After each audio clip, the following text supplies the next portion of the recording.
This afternoon we are in Lebanon. I guess we've been getting around. Anyway, so we're gonna have a Lebanese wine, of course. There's plenty to choose from, other than the others we've had before. This is a very endemic wine to Lebanon by the Ksara winery that is held today by the Jesuit priests. It was held for the longest time. I think they sold it. But anyway, it's a very well-known institution in Lebanon. The cellars that they use, and if you go visit them in the Bekaa Valley, some of the tunnels and the caves underneath go back to Roman times. And the winery itself goes back to 1857. Actually, they launched a new wine called the Sovereign, to celebrate their 150th anniversary in 2007. This is a really good wine with very strange varietals, but maybe we'll talk about this later. It's a big volume winery. They make a lot of wine. There's some really cheap entry-level stuff. There's some really good stuff, but none of it is super expensive. In the main sort of mid-range, they have 3 labels that are very good, very high quality that you can always depend on. The Chateau, this is the Chateau. It's called the Chateau. They have a Cabernet Sauvignon, that's really a Cabernet, and they have the Troisième Millénaire, the third millennium cuvée. That's also fairly recent, and that's a blend, a Bordeaux blend as well. The Chateau is a Bordeaux blend of Cabernet Sauvignon, Merlot, and Petit Verdot, and the third millennium assemblage is Cabernet Franc and Syrah primarily. So it's a slightly different mix, but it's also a kind of a Bordeaux-like blend, and it's very, very good. We're having the Chateau from 2002. Today. The other thing with these Lebanese wines is even the ones that are not necessarily, super expensive or super refined, have very good aging potential if they're preserved well. So this is 2002. I had a 2001 not that long ago. So you can't really be too hesitant about buying an old wine and enjoying it. Again, you may be taking some risks based on the way it was stored and how it was preserved. But if everything's right, then it should be okay. I bought this in a local grocery store.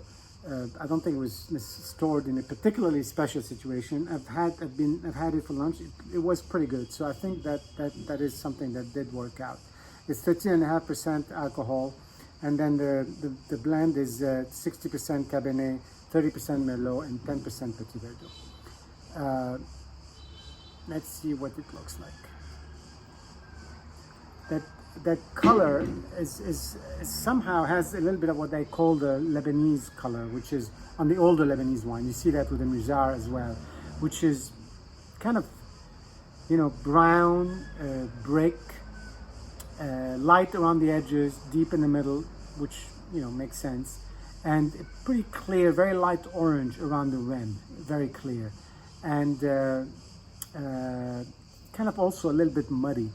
I don't know if it's got something to do with the filtering, but it doesn't really bother me one bit. I kind of like that. It's a different look than the absolute crystal clear wine you sometimes get with other winemaking methods. It smells like cooked fruit, a little bit of like this sort of, not fruitcake like we discussed before, but more of something that's been sitting on the stove for a long time, like a prune or a dark red fruit. It's got a little bit of that oxidized feel to it, which I'm not surprised. Again, I bought this in a grocery store, so it wasn't standing up, it wasn't even lying down or anything. But it's not bad, it's not gone bad at all. It adds a little bit of that sweetness to it and a little bit of that burnt, feel, which again, to me, is no good or bad. These are all variable expressions of the wine throughout its maturity process. We can't really be too rigid about exactly how a wine should taste like, otherwise we'll be just drinking the same wine all over again. And it's got that, again, I think it's a kind of a Lebanese mix of that earthiness and the oxidation that you sometimes at first blush you think, oh, this is bad, but when you really get into it, it's just another dimension to the wine. a little bit of licorice. I did get a lot of licorice when in 2001 I told you about before, and you get that sometimes in these wines, which is really interesting, I think.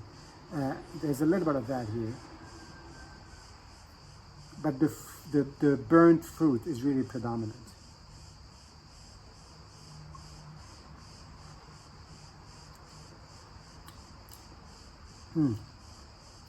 It's really great in the mouth. I think the finish is a bit weak because maybe it's the age, but in the mouth and at first blush, it's really good. It's also what's good about it. A lot of the Lebanese wines have gotten very, very high in alcohol, over 14-15% because of the heat. This is still at the time where it wasn't there yet, so 13.5 is great. I really think this is a great wine. This is a $12, $13, $14 bottle, definitely in Lebanon. Hard to find elsewhere, but elsewhere it's probably in the mid-20s. Anyway, highly recommended. Cheers, talk to you soon.